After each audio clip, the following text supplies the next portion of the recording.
TV news and entertainment, यही सच है। आदाब, नमस्ते, मैं जफर खान, आप देख रहे हैं Z टीवी। आइए डालते हैं इस खबर पर एक नजर। मजलिस की कामयाबी आपकी कामयाबी हो, लेकिन हमें यहाँ के पोलिंग परसेंटेज को बढ़ाना होगा। 30 नवंबर के दिन आप लोगों को अपने घरों से निकलना होगा।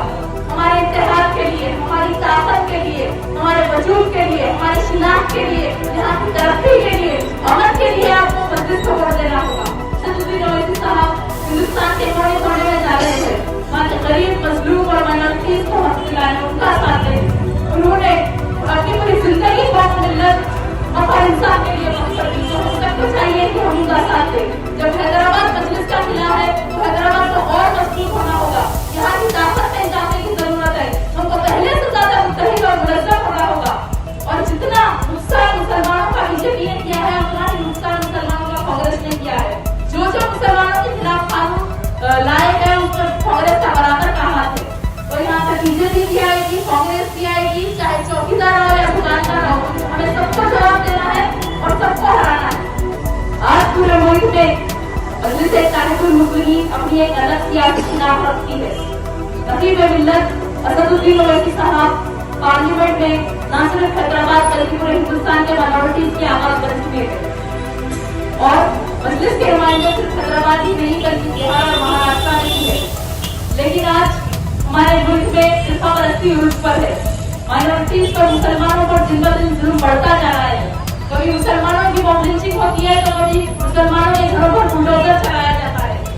मुसलमान नौजवानों पर ईए लगा दिया जा रहा है और मुसलमानों के खिलाफ कई नए नए कानून लाए जा रहे हैं।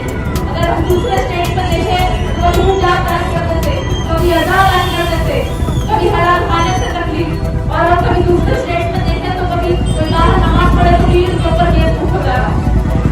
अगर व्हाट्सएप पे फेसबुक पर कोई दूसरा के रसूल के खिलाफ स्टेटस डाले तो उनके ऊपर भी केस बुक करते रहे। अगर कोई फलस्तीन की तारीफ करे तो उनके ऊपर भी केस बुक करते रहे। जुलूस निकाल रहे, कोई प्रोटेस्ट निकाल रहे, मुसलमानों के घरों पर खतरे फेंक रहे और नफरत तो स्कूल कॉलेजेस में भी फैली। हम सब एक वीडियो देखे, यूपी के टीचर बैठ के दूसरे बच्चों को, मुसलमान बच्चे को मारने लगा है। तो आज ये हालात है हमारे बच्चे। फिर भी अल्हम्दुलिल्लाह हैदराबाद तेलंगाना में ऐसे हालात नहीं है। हमारे शहर में अमन बरकरार है।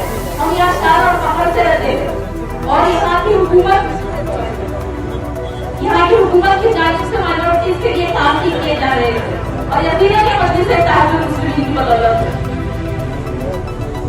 यकीनन हम सब चाहते हैं, मजलिस चाहती है कि जिस तरह से हम यहाँ इज्जत से रहते हैं, हमें बराबर का समझा जाता है, उसी तरह हिंदुस्तान के दूसरे रियासतों में भी वहाँ के मुसलमान, वहाँ के माइनॉरिटीज इसी तरह रहे, उनको भी बराबर का समझा जाए, उनको भी बराबर का हक मिले, इज्जत मिले।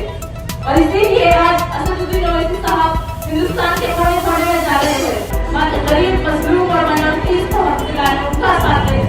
मजलिस इत्तेहादुल मुस्लिमीन हमेशा आपके साथ रहने वाली, आपके दरमियान रहने वाली आपकी अपनी जमात है। और मजलिस ने यहाँ पे हर तरीके का काम किया है, यहाँ की तरक्की के लिए, यहाँ के डेवलपमेंट के लिए, ख़वातीन के लिए, बच्चों की तालीम के लिए, नौजवानों के रोजगार के लिए। और अब आपके हल्के से असदुद्दीन ओवैसी साहब की निगरानी में जाकर हुसैन महराज साहब उस काम को आगे बढ़ाएंगे। एक एक वोट का इस्तेमाल करके आपके हल्के के उम्मीदवार जनाब जाफर हुसैन महराज साहब को भारी अक्सरियत से कामयाबी दिलाएंगे।